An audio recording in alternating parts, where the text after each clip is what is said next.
Welcome to Learn English with Podcast. Today, our amazing hosts, Luca and Maria, are here to take you through another exciting episode. Luca, Maria, over to you. Ever catch yourself thinking, man, I wish I could just download the key ideas from some, skip to the good stuff and really understand it quickly? Absolutely. It's like, who has time to wade through hours of content just to find those nuggets of pure gold? I hear you. Well, that's kind of the whole point of what we do here, taking those deep dives, dissecting insightful content, and giving you the you. Exactly. We're all about maximizing your time, and today, we're tackling a big one, reinventing yourself. Oh yeah, a classic, right? But we're going beyond the surface. Think. What does it actually mean to transform, to become a whole new you? And how do you make that happen? No magic wands here, just real practical steps. We've got some incredible material to dig into today. We're looking at two perspectives, actually. One is a discussion where they really delve into the science behind getting stuck in old patterns and how shifting your identity can lead to new habits. Sounds interesting. It is, and they specifically look at it through the lens of learning English. But the principles apply broadly, which is what we're going to unpack. Makes sense. What about the other perspective? The other one, it's all about intentionally changing your identity as the foundation for reinventing yourself. They go deep on self-perception and the real steps you can take to embody that change. So, two different angles, but both with the same goal, helping you become who you want to be. Awesome. So for this deep dive, we're synthesizing, right? Pulling out the best, most impactful stuff from both and giving you a solid framework for personal reinvention. Buckle up because there are definitely going to be some aha moments here. Oh, for sure. And tons of actionable takeaways. Ready to get started. Let's do it. So where do we even begin with something as big as, reinventing yourself? Well, both of these perspectives really emphasized one core principle.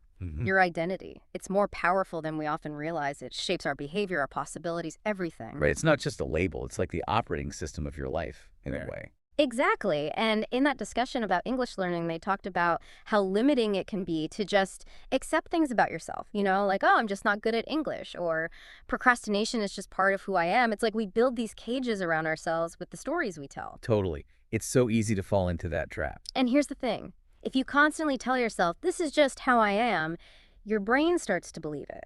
It reinforces those very patterns. You end up acting in ways that align with that identity without even realizing it. Wow, it's like a self-fulfilling prophecy. Exactly. And the other perspective, they hit this point home hard. They said, you'll never go further than the limits of the person you see yourself as. Your identity sets the boundaries for what you believe is possible in your finances, relationships, achievements, everything. So if you think you're bad with money, for example, you'll probably always struggle with it, no matter how much financial advice you get. That's the idea. It's not about lacking information or effort. It's that your core identity dictates your reality. Until that changes, not much else will. Okay, that's deep. So how do we change that identity? What are the paths to actually reinventing ourselves? They actually discussed a couple of different approaches. One is what they call the habit-first approach. Interesting name. Right. Basically, you force yourself to adopt new habits, even if they feel uncomfortable at first, with the idea that eventually your sense of self will catch up. It makes sense. Like if you force yourself to exercise regularly, you'll eventually start seeing yourself as someone who values fitness. Exactly. But that other approach, the one they both really emphasized, is the identity-first approach. It's about going straight to the core, changing how you see yourself first, and then letting the habits and behaviors flow naturally from that. That makes so much sense, because if you don't truly believe you're capable of change, it's going to be so much harder to actually make those changes stick. They gave a powerful example. Think about the difference between saying, I'm trying to quit smoking, and I am a non-smoker. It's a small shift in language, but it reflects a huge shift in identity. Totally. Yeah. I am a non-smoker. That's someone who's already made the internal shift. Their actions will follow. Exactly. It's way more powerful than just constantly battling a habit while still identifying with it deep down. Okay, so we've got this idea of prioritizing identity shift. Sounds great in theory, but how do we actually apply it? Let's get practical. Absolutely. And the discussion about English learning offered some really concrete advice that we can all use, regardless of what we're trying to change. Yeah. They started with a simple but profound statement. Reinventing yourself isn't just about setting goals, it's about reshaping who you believe you are. I love that. It goes deeper than just wanting to achieve something. It's about becoming the kind of person who naturally achieves those things. Absolutely. And they talked about self-fulfilling prophecy, which is basically how our brains reinforce the things we think about most. So if you're always thinking, I work best under pressure, guess what? You're probably going to procrastinate to create that pressure. It's like we subconsciously create the conditions to match our beliefs. Exactly. And if you're learning English and constantly thinking, this is so hard for me, you're going to find all the evidence to support that belief. Your brain will seek out the difficulty. So, step one isn't just changing your actions, it's changing how you think about yourself and your capabilities. Okay, so how do we do that? They talked about the power of visualization. Instead of just vaguely thinking about what you should be doing, you need to actively picture yourself as the person you want to be. Create a vivid mental image. How does it feel? What does it look like? Like instead of I should be more organized, it's I am organized, my desk is clean, my schedule is clear, and I feel so on top of things. Exactly. It makes it feel more real, more attainable. It shifts you from wishful thinking to actual belief. That's amazing. Okay, so we've visualized our future self and we're starting to believe in it. But those old habits, those old stories we tell ourselves, they don't just vanish overnight, do they? Unfortunately not. It takes conscious effort to let go of those things. Like if you've always told yourself you're bad at languages, you need to actively challenge and release that belief. It's about focusing on who you're becoming, not who you were. Exactly. And to make that happen, they stressed the importance of taking small, consistent steps. Forget massive, overwhelming changes. Think tiny, manageable actions. Instead of, I need to be productive all day, it's, I'm going to focus for 5 minutes right now. And for English learners, that could be 5 minutes of speaking practice or listening to an audio clip. Exactly. Small wins build momentum. And it's not just about external actions, it's about your internal dialogue too. That constant self-talk we all have, it has a huge impact. If you're always putting yourself down, you're just reinforcing the old negative identity. Right. So instead of, ugh, I'm so bad at this, it needs to be, I'm learning, I'm improving every day. It might feel weird at first, but keep at it. Change your inner words, and you can change your outer world. Love that. And what about our environment? How does that play into all of this? It's massive. Your surroundings can either support your growth or sabotage it. If you're trying to focus and your phone's buzzing every 5 seconds, that's not helpful. It's like setting yourself up for failure. Right. So create a space that aligns with your goals. Minimize distractions. And for English learners, surround yourself with the language. Change your device settings, put up English posters, whatever works for you. It's about creating an environment where your desired identity can thrive. So, summing it up, reinvention isn't a one-time event. It's a bunch of small, daily choices that add up over time. It's about deciding who you want to be and then showing up as that person every single day. Right. It's about commitment, saying this is who I am now, and then backing it up with consistent action. So everyone listening, think about it. What's one small, concrete step you can take today to move toward the person you want to be? That's a great question to ponder. It is. Okay, now let's get even deeper into this whole identity thing. The other perspective we looked at, they had this amazing framework for reinvention that really takes it to another level. Okay, I'm intrigued. It's broken down into 3 stages. Decide, let go, and become or embody. First up, decide. This is about getting crystal clear on who this new version of you is. Not just surface level changes, but deep down at their core. What do they believe? How do they feel? What are their stories? It's like writing a detailed biography for your future self. Exactly. You can't change who you are if you don't know who you're trying to become. So really take the time to envision this person. What makes them tick? How do they navigate the world? This is fascinating. Okay, what about stage 2? Stage 2 is let go. This is where things get real. It's the metaphorical death of the old you. You can't fully embrace the new you while clinging to parts of the old that no longer serve you. So it's about releasing those old stories, those limiting beliefs, even past hurts that we might be holding on to. All of that. It's about freeing yourself from the past so you can create a new future. It's like clearing out the clutter to make space for something new and beautiful. But I imagine that letting go can be hard. It's like grieving a part of yourself. It can be, but it's so necessary. They also made a really interesting point about how sometimes the people closest to us can actually hinder our growth because they're so used to seeing us in a certain way. Oh, wow. Yeah, I can see that. If you've always been the shy one and you're trying to be more outgoing, your friends might still treat you like the shy one, even subconsciously. It makes it harder to break free. Makes sense. Hmm. So releasing those old perceptions, both our own and those that others have of us, is crucial for real change to happen. Right. It's about creating space for the new you to emerge. Okay, so we've decided who we want to be, we've let go of the old, and now it's time for stage 3, become or embody. This is where the real magic happens. I'm ready for the magic. It's not about faking it or pretending. It's about deeply internalizing that new identity until it's just who you are. How do we do that? They use this analogy of actors, the really great ones. They don't just play a role, they become the character. It's a total transformation from the inside out. Wow, so we're not just trying to act like the person we want to be. We're actually trying to feel like them, think like them, be them on a fundamental level. That's it. Think the thoughts they would think, feel the emotions they would feel, make the assumptions about themselves and the world that they would make. It's about aligning your inner state with the identity you're choosing. That's powerful.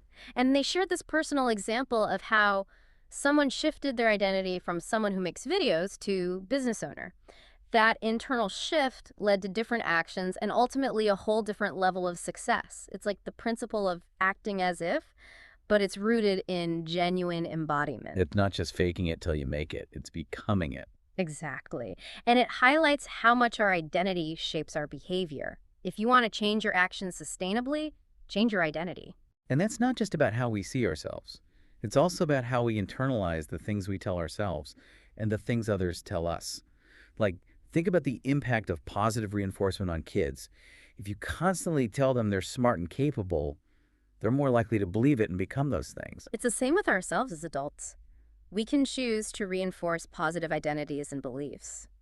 So to really reinvent ourselves, we need to start seeing ourselves as that future version before we even have all the proof, before we fully achieved it. It's about thinking, feeling, and acting as if we're already there. That's the key. Okay, now let's get real. Embodiment isn't always easy. It can be tough when that desired identity feels so far away.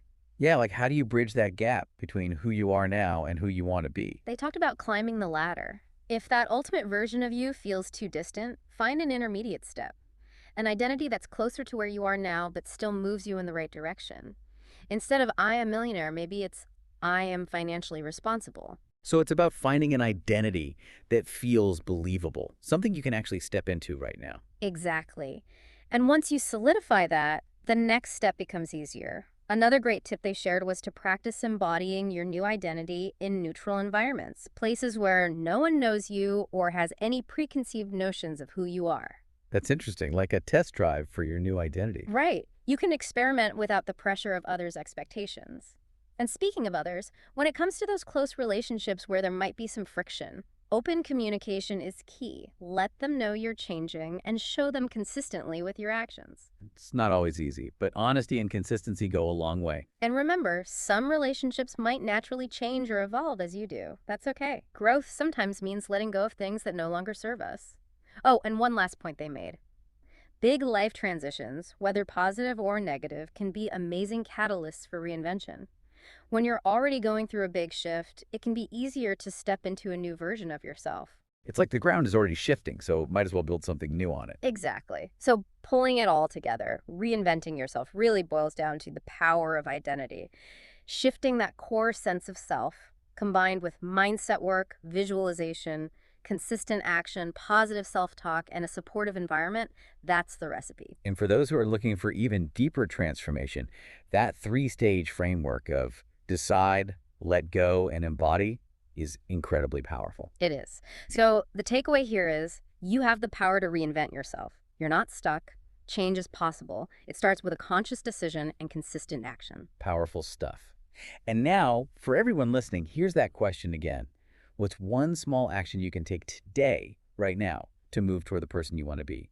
Don't wait for tomorrow. Start now. It could be as simple as writing down your goal or taking 5 minutes to visualize your future self. Every journey starts with a single step. Absolutely. And if you're feeling inspired by this deep dive, share it with someone who might benefit from it. Spread the knowledge. And hey, if you found this helpful, we'd love it if you hit a like and share this with your friends. The more people we can reach with these ideas, the better. Definitely.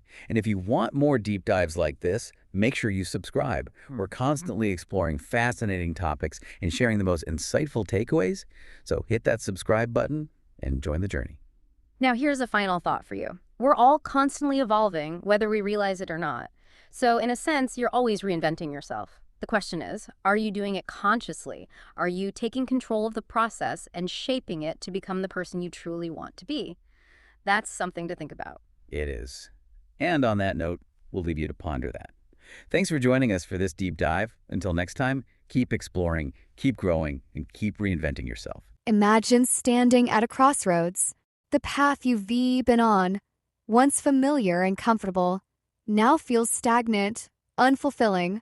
Perhaps it's a career that no longer sparks joy, a relationship that's lost its spark, or simply a sense of inner restlessness, a feeling that you're not living up to your full potential. This feeling, this yearning for something more, is the seed of reinvention. It's the moment you realize that you have the power to redefine yourself, to break free from old patterns, and to create a life that truly resonates with who you are. Reinventing yourself isn't about erasing your past. It's about building upon it, learning from it, and using it as a foundation for a brighter future. The concept of reinventing yourself is deeply rooted in the human capacity for growth and adaptation. It acknowledges that we are not static beings, but rather dynamic individuals capable of evolving and changing throughout our lives. This process is not always easy. It requires courage, self-awareness, and a willingness to step outside of our comfort zones. However, the rewards can be immense. A renewed sense of purpose, greater fulfillment, and a deeper connection to our authentic selves. One of the first steps in reinvention is self-reflection. It's about taking the time to honestly assess your current situation, to identify what's working and what's not. What are your values, your passions, your strengths? What are the limiting beliefs or negative patterns that are holding you back? Journaling, meditation, and conversations with trusted friends or mentors can be invaluable tools in this process. By gaining a deeper understanding of yourself, you can begin to clarify your vision for the future. Once you have a clearer sense of where you want to go, it's time to start setting goals. These goals should be specific, measurable, achievable, relevant, and time-bound. Smart. Break down large goals into smaller, more manageable steps, and celebrate each milestone along the way. Remember that reinvention is a journey, not a destination, and that progress is often made in small increments. Reinventing yourself often involves acquiring new skills or knowledge. This could mean taking a course, learning a new language, or pursuing a hobby. Embrace lifelong learning and be open to exploring new interests. The world is full of opportunities for growth and discovery. One of the most challenging aspects of reinvention can be overcoming the fear of change. It's natural to feel anxious or uncertain when venturing into unfamiliar territory. However, it's important to remember that fear is often a sign that you're pushing yourself to grow. To overcome fear, start by taking small steps and gradually increase your exposure to new experiences. Surround yourself with supportive people who believe in your potential. Building a supportive network is crucial for successful reinvention. Seek out individuals who inspire you, who challenge you to grow, and who offer encouragement along the way. Consider joining a community or group that aligns with your interests or goals. Having a strong support system can make a significant difference in your ability to stay motivated and focused. Reinventing yourself also requires a willingness to let go of the past. This doesn't mean forgetting your experiences, but rather releasing any negative emotions or limiting beliefs that are holding you back. Forgiveness, both of yourself and others, can be a powerful tool in this process. By letting go of the past, you create space for new possibilities. Moreover, it is very important to remember that reinvention is a personal journey. There is no one-size-fits-all approach. What works for one person may not work for another. Be patient with yourself and trust the process. Embrace the inevitable setbacks and challenges as opportunities for learning and growth. In today's fast-paced and ever-changing world, the ability to reinvent oneself is more important than ever. Technology, globalization, and economic shifts are constantly reshaping the landscape of our lives. Those who are adaptable, resilient, and open to change are better equipped to thrive in this environment. Here are some key points to consider. Self-awareness is paramount. Understand your values, strengths, and weaknesses. Set realistic goals. Break down large goals into smaller, manageable steps. Embrace lifelong learning. Be open to acquiring new skills and knowledge. Overcome fear. Take small steps outside of your comfort zone. Build a support system. Surround yourself with positive and encouraging people. Let go of the past. Release negative emotions and limiting beliefs. Be patient. Reinvention is a journey, not a destination. Adaptability is key. Embrace change and be open to new possibilities. In conclusion, reinventing yourself is a powerful and transformative process that can lead to a more fulfilling and meaningful life. It requires courage, self-awareness, and a willingness to embrace change. By taking the necessary steps, you can create a future that aligns with your true potential. Thank you for watching. Your journey to better English and unstoppable confidence starts here. Like, share, and subscribe. Let's keep growing together. See you in the next video, champion.